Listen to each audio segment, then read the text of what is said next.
No one expected a simple cup of coffee to change the life of a billionaire CEO. That morning, Leonard Wilkins, the cold-feared and sharp-tongued founder of one of the largest tech empires in the world, walked into his own luxury restaurant, just like he did every day. His suit was flawless, his gold watch glinted under the lights, and his reputation entered the room before he even said a word. Staff always stood a little straighter when Leonard showed up. No one wanted to be the reason he lost his temper. But that morning, something was different. Behind the counter stood someone new, a young black waitress named Maya, calm, composed, and with a quiet confidence in her eyes. She didn't flinch when Leonard approached. That caught his attention, and not in a good way. Leonard didn't believe in second chances. His life was built on power, precision, and the kind of ruthless control that made empires grow or collapse. So when Maya handed him his cappuccino with a polite smile and a soft good morning, Leonard looked her up and down, raised an eyebrow, and smirked. "Do you even understand what I'm saying?" he asked, voice loud enough for the nearby staff to hear. A few waiters froze. Maya blinked but didn't react. "I said," Leonard continued, exaggerating his words, "do you speak English?" A tense silence wrapped the room.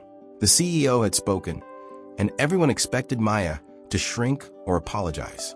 But instead, she looked him right in the eye and said something that made the whole restaurant stop breathing.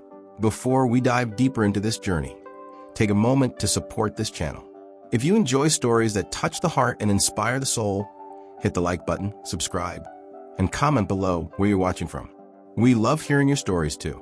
"If you're so smart," Maya said, her voice even, "then translate this." Then she spoke a few elegant lines in perfect fluent French, followed by a verse of Italian poetry. Leonard's smirk vanished. A few gasps echoed around the room. He stared at her, stunned. But she didn't blink. She simply placed his cappuccino gently on the counter and walked away. What had just happened? Who was this woman? Why did she speak like someone educated far beyond a restaurant floor? And what was her story?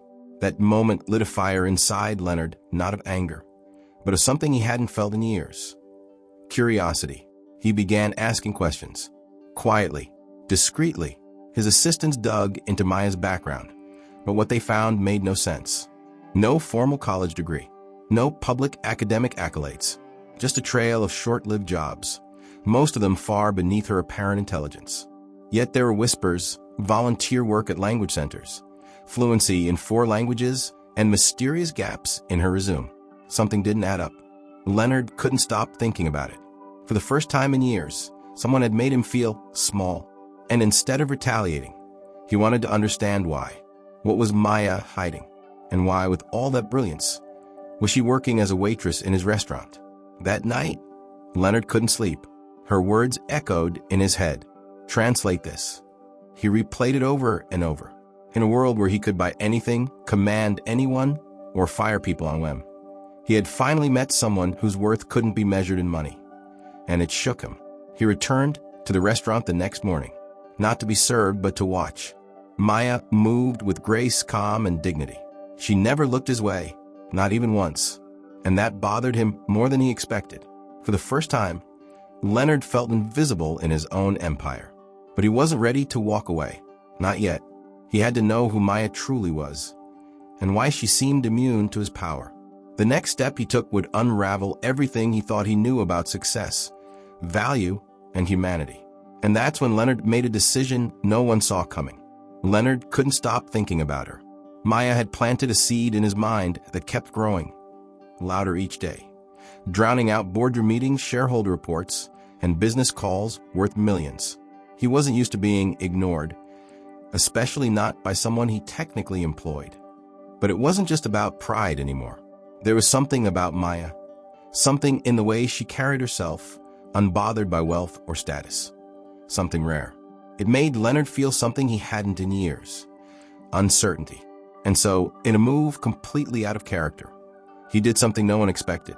He asked to meet her privately, not in his office, not at the top floor of his skyscraper, but at a local coffee shop just a few blocks from the restaurant. No suit, no driver, no assistants, just Leonard dressed down, waiting with 2 cups of coffee and more questions and answers. Maya almost didn't show up. She had no interest in playing games with a rich man who mocked her in public. But something about the way he asked, quiet, almost humble, made her curious. When she arrived, Leonard stood up and offered her a seat like he was the one being interviewed. "I owe you an apology," he began. "I was ignorant. I judged you by your uniform, not your worth. And I'd like to understand." Maya looked at him, her gaze calm but guarded. "You don't want to throw words like 'understand' around because you feel guilty," she replied. "People like you don't care about understanding. You care about being right." Leonard nodded, absorbing the blow. "Maybe that's true," he admitted. "But I'm here. I'm listening, and I won't interrupt." For a few seconds, the world seemed to hold its breath. What followed wasn't a dramatic reveal, but a quiet, powerful story. Maya shared pieces of her life, how she was once accepted into a prestigious European university, but had to give it up to care for her ill grandmother. How her brilliance in languages wasn't from formal training, but from books she borrowed, podcasts she listened to on night shifts, and volunteers who took the time to teach her.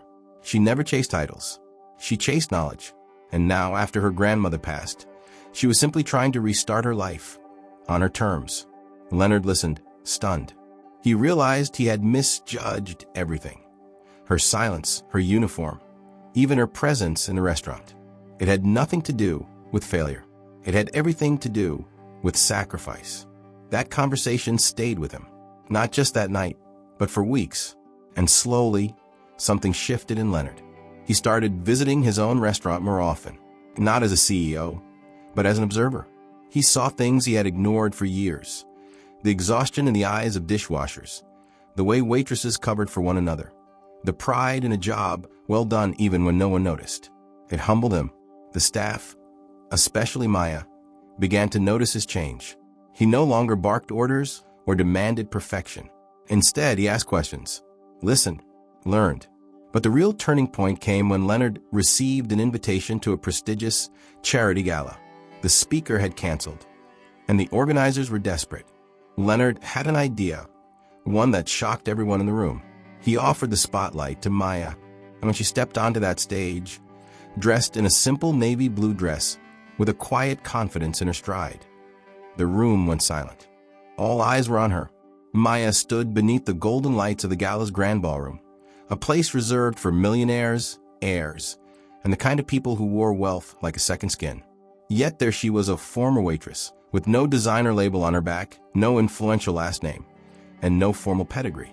Just grace, authenticity, and a voice that carried deeper weight than all the fortunes in the room. She took a slow breath, looked out the crowd filled with skeptical eyes, and began. "We often measure people by their money, their titles, their networks. But what if the most valuable thing someone holds isn't visible at all?" The room hushed. Even the waitstaff stopped mid-step to listen. Her speech wasn't flashy. It wasn't rehearsed. It was raw. Maya spoke about unseen sacrifices, about dignity in silence, about how intelligence often lives in the shadows because it doesn't wear a Rolex. She spoke of her grandmother, a woman who never had much but taught her the value of knowledge and kindness. "I learned Italian by reading menus in back kitchens. I learned French listening to old tapes while folding laundry. I learned English by surviving." Each word struck like truth wrapped in poetry. People leaned in. A few wiped tears. Even Leonard, who'd sat through speeches by presidents and tech giants, felt his heart clench in ways he hadn't expected. And when she ended her speech with, "Don't confuse humility with weakness. Some of the richest minds serve you coffee every morning," the crowd stood in a rare, spontaneous ovation. It wasn't charity they saw in her. It was power. The kind of power money can't fabricate. That night, Maya didn't just speak. She transformed the way a room full of billionaires viewed the world. And as the applause roared on, Leonard stood at the back, still silent and in awe.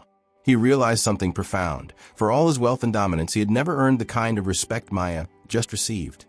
Not by force, not by business deals, not even by his empire. Later that evening, Leonard found her alone on the terrace, looking out over the city skyline. "You changed something in that room tonight," he said quietly.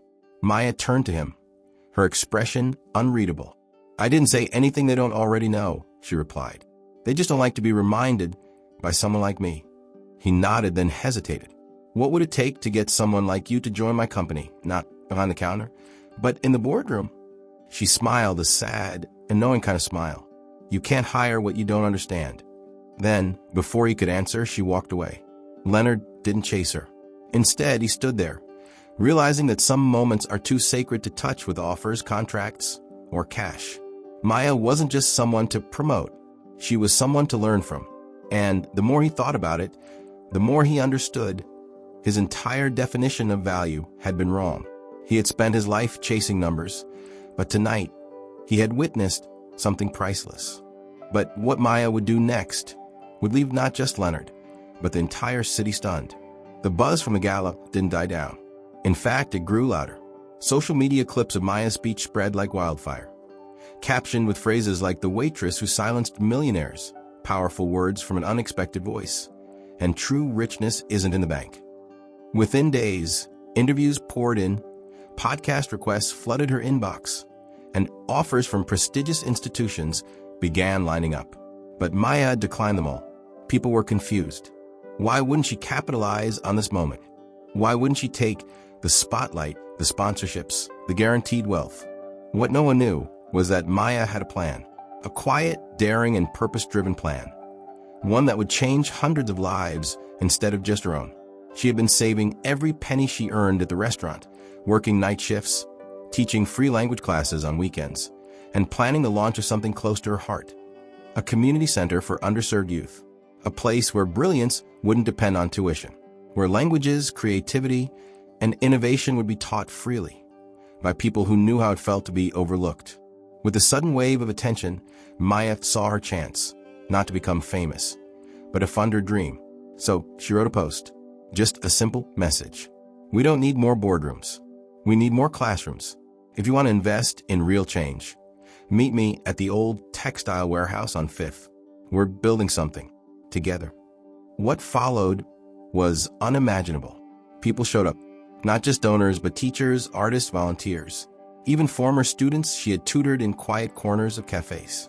And standing among them was Leonard Wilkins. No security, no photographers. Just a man with rolled up sleeves, a check in his pocket, and a humbled look on his face. He walked up to Maya, handed her an envelope, and said, "Not a business deal. No conditions, just belief." Inside was a personal donation worth more than most people make in 10 years. Maya looked at it and quietly said, "Then come paint walls with us." And he did. Word spread. The richest man in the city, painting murals beside teenagers, building bookshelves, sweeping dust. People watched in disbelief as Leonard Wilkins, the ruthless billionaire, became human. He didn't do it for press. He didn't post about it. He simply kept showing up, day after day. And with him, other CEOs began visiting, not to lecture, but to listen. What started as a small dream began turning into a movement. The warehouse transformed into a vibrant hub of knowledge, art, and hope. They called it the Translation Project because it wasn't just about languages. It was about translating pain into power, silence into voice, and invisibility into purpose. One day, a reporter asked Maya why she had turned down million-dollar offers, speaking tours, and brand deals. She simply replied, "Because I'm already rich. I've got everything I need: dignity, knowledge, and a community that believes in something bigger than money." It hit people like a wave. In a world where success is measured by status, Maya had redefined wealth. And Leonard? He didn't return to his company right away. He took a sabbatical. He spent his time mentoring students at the center, learning Spanish from one of Maya's volunteers, and smiling more than he had in decades. But just as the community center reached its peak, a secret from Maya's past resurfaced, one that could either tear down everything she built or bring even more light into the world. It began with a single article, a small blog post barely noticed at first, titled "The Truth About Maya, From Heiress to Housekeeper." At first, it sounded like clickbait, but as it spread, people began asking questions. Was Maya hiding something? Had she lied about her past? Was her story as humble and inspiring as everyone believed?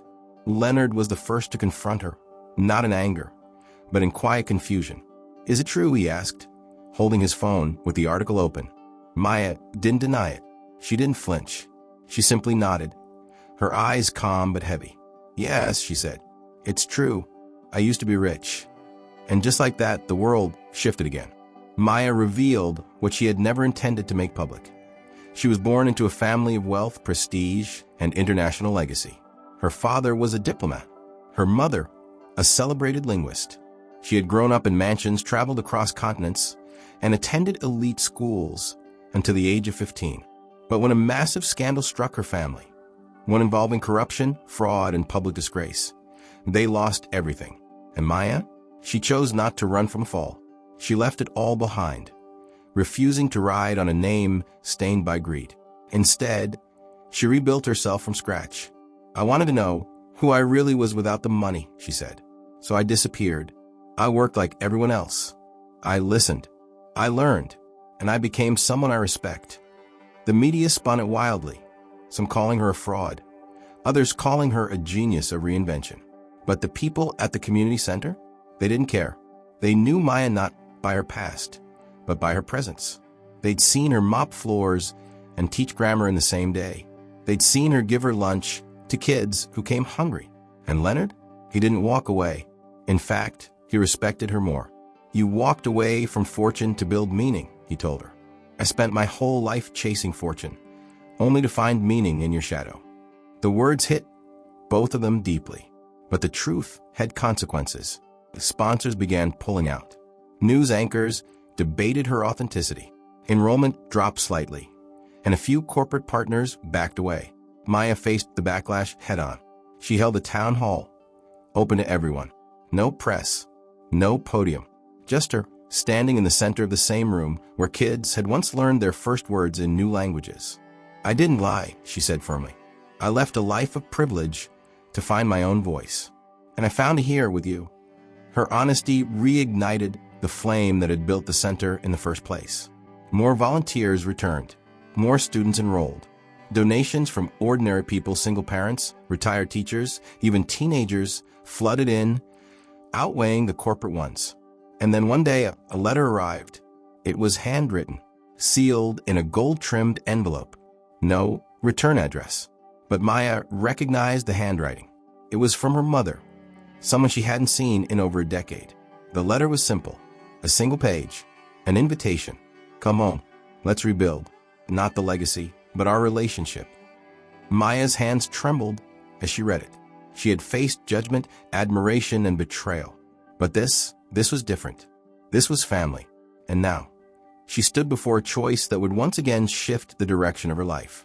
Would she return to the world she left behind, or stay rooted in the one she built with her own hands? The letter sat on her desk for days, unopened after the first read, like a ghost from another lifetime. Maya kept glancing at it during her long evenings at the center, where she graded lesson plans and responded to emails while kids practiced speeches in 3 different languages just a room away. Every time she heard laughter echo down the halls or saw a teenager beam with pride after learning a new phrase, she felt grounded, rooted. But then her eyes would land on the envelope again, and her heart would stir with the same question. Was it time to face the past? She hadn't spoken to her mother since the fallout, since the media tore their family name apart and her parents chose silence over truth. And yet here was an invitation, not to relive that life, but to possibly heal it. Leonard noticed her distance. He wasn't the same man he once was. He could feel shifts now, read silence better than noise. You don't owe anyone your past, he told her gently one night as they cleaned up the learning lab together. But maybe it's not about owing. Maybe it's about choosing. Maya nodded, her hands still gripping a cloth she'd been using to wipe down the tables. If I go back, even for a visit, I risk unraveling everything I built here. They'll say I was pretending all along, that I used pain as a costume. Leonard paused, then said, and what if going back proves that you were never pretending? That you were the real thing all along? It wasn't an easy decision, but Maya believed in facing truths. So she went, not as a prodigal daughter returning to reclaim fortune, but as a woman walking into the unknown with her head high. Her childhood home had been sold long ago, but her mother now lived modestly in a quiet seaside town, far from the opulence they once knew. The reunion was awkward at first. Words like, sorry, I should have called, and I didn't know how to reach you. stumble between them like unfamiliar languages. But then, over warm tea and long silences, they began to talk about the collapse, about the shame, about how Maya's father had passed away years earlier, alone in regret, and about how her mother had been watching from afar, silently proud of the woman Maya had become. 3 days later, Maya returned, but not alone. Her mother walked beside her as they entered the center. The staff looked up surprised. The kids waved, and Leonard, seeing them together, simply nodded with quiet understanding. Maya wasn't trying to fix the past. She was integrating it, bringing light into old corners, healing what once hurt. She gathered the staff and students and stood in front of them with her usual calm strength. You've seen me as a teacher, a founder, a woman with a complicated story. Today, I want you to see me as a whole person, not perfect, but complete. The room erupted in applause, not because she had returned from a journey, but because she had returned even more herself. The translation project grew stronger after that, not just in numbers or donations, but in spirit. Students started sharing more of their own stories. Volunteers opened up about their pasts. People began to understand that identity wasn't a straight line. It was a translation of every experience, every mistake, every triumph. And one crisp autumn afternoon, while Maya read poetry in the courtyard to a group of wide-eyed students, Leonard stood beside her, hands in his pockets, and whispered, "You know, you've done it. You've built something wealth can't touch." Maya smiled, eyes on the kids. "Funny," she said. "They thought I was the one who needed saving. But it turns out I saved myself." But just when life seemed to settle, a surprising visitor walked through the front doors. Someone who would offer Maya a life-changing opportunity, one that could take her mission global or cost her everything. The doors creaked open just as the afternoon sun poured golden light across the floor of the community center. A tall woman in a sharp cream-colored suit stepped inside, her heels clicking softly on the polished concrete. She wasn't a donor. She wasn't a parent. She was someone from another world entirely. Sophie Langston, director of the Langston Global Foundation, one of the most powerful philanthropic networks in the world, known for launching educational revolutions in underfunded countries and building entire tech campuses in forgotten neighborhoods. Sophie carried the kind of influence that could shift continents. And yet, she had come here to see Maya. The staff watched in stunned silence as the two women sat together in the small, glass-walled conference room. From the outside, it looked like any ordinary conversation. But inside, something far greater was unfolding. Sophie had seen the gala speech. She had followed Maya's journey, and she wasn't here to donate. She was here to offer a partnership, one that would take Maya's translation project and expand it globally. "We want you to lead a new initiative," Sophie explained, her voice calm but full of conviction. "Schools across 5 countries, language programs that don't just teach words, but dignity. And your name, your story, would be at the heart of it all." It was every visionary's dream. Impact at scale, a multi-million-dollar budget, access to teams, media, and policymakers. But Maya didn't smile. She leaned back slowly, her fingers clasped tightly together. "What happens to this center if I go?" she asked. "What happens to the kids who count on seeing me every morning?" Sophie nodded, as if expecting that. "We'll help keep it running. You'll visit, mentor from afar. You'd be building something even greater." The logic made sense. But Maya had learned that sense didn't always align with soul. And this wasn't just a center. It was her home, her healing, her truth. She spent the next week in quiet turmoil. Leonard noticed it in the way she barely touched her coffee, or how she stared out the window longer than usual after classes. "You built this from pain," he told her one evening. "But maybe it's time to build from power." Maya shook her head. "What if scaling it means losing its soul?" And that was the question that haunted her. Could something so rooted in human connection survive when handed over to systems, spreadsheets, and scale? But then one morning, she walked into the center and found a drawing taped to her door. A child had sketched her holding the earth in her hands, with little speech bubbles in different languages floating around her head. At the bottom, in crooked handwriting, it said, "Miss Maya, if you teach the whole world, maybe I'll meet a friend who speaks my first language too." She stared at it for a long time, tears welling silently. That's when she realized this mission wasn't hers to keep. It was hers to give. A week later, at a press conference streamed across several nations, Maya stood at a podium, humble, graceful, and once again, revolutionary. "We are not just teaching words," she said, her voice echoing. "We are teaching people that they matter, that they belong, that no accent, no silence, no background can ever define their worth." Cameras flashed, applause thundered, and the world saw her not as a former waitress or a hidden heiress, but as a new kind of leader, one who rose not through privilege or pride, but through purpose. The translation project went global, from Brazil to Morocco, from rural India to the streets of Chicago. Children began learning not just languages, but self-worth. And back home, Leonard continued running the original center, quietly, diligently, like a student of everything Maya had taught him. And in the final chapter of her journey, Maya would return to the one place she never thought she'd see again, to give one last lesson that would change a life forever. It was a quiet afternoon when Maya stepped off the train, the wind carrying the scent of ocean salt and distant memories. She hadn't been here in over a decade, the small coastal village where her family once vacationed every summer, back when her world was defined by privilege, not purpose. The old library still stood at the corner of the town square, sun-faded and leaning, but proud. She walked past it slowly, remembering the afternoons she used to sneak inside, not to impress anyone, but to escape into books and languages, long before she ever imagined she'd teach them. And now, years later, she had returned, not as a daughter status, but as a woman of impact. Inside that library, an old woman sat alone, reading with thick glasses. Maya smiled gently and walked toward her. "Excuse me," she said softly. The woman looked up. "Maya?" It was Mrs. Halvorsen, the town librarian. She had aged, but her warmth hadn't changed. "You always sat in the corner with 5 books at once. I knew you'd grow up to do something important." They embraced, and for a moment, Maya felt like a child again. But she hadn't come for nostalgia. She had come for one person.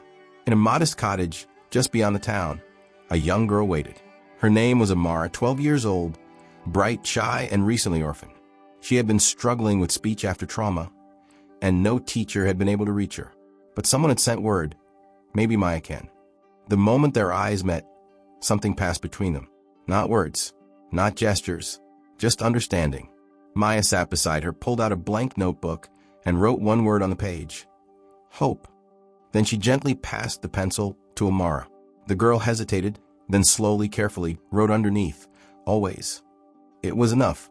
No cameras, no headlines, just one life touched, one moment of healing. And as Maya stood to leave, Amara whispered her first words in weeks. "Thank you, Miss Maya." She smiled, tears in her eyes. "No," Maya said softly. "Thank you for reminding me why I started." Because in the end, it wasn't the global projects or the gala speeches or the wealth of nations that defined her. It was this, changing one life at a time with compassion, with courage, and with love. If this story touched your heart, don't forget to give this video a like, subscribe to our channel, share this video, and tell us in the comments. What part of Maya's journey moved you the most? There's another story waiting for you, and it might just change the way you see the world. Thank you so much for watching, and see you soon.